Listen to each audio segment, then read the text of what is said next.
今日分享粉葛鯪魚赤小豆湯，材料有粉葛、鯪魚、眉豆1兩、赤小豆1兩、扁豆1兩、蜜棗3粒、瘦肉、薑2片、果皮。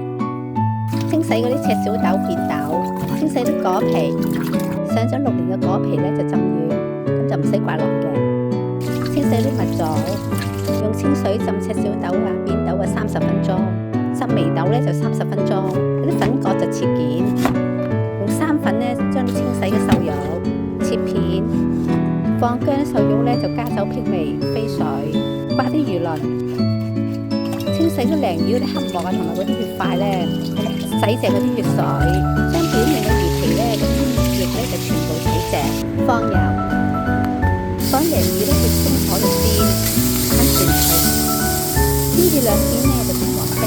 準備15碗水，將啲粉葛啊、豆類咧就放喺個煲度，大火煲滾，再轉細火煲60分鐘。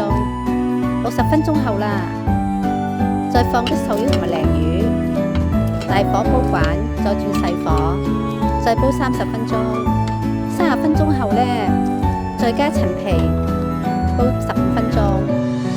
15分鐘後啦，再加啲鹽調味，咁就完成一碗美味嘅靚湯噶啦。多謝收看。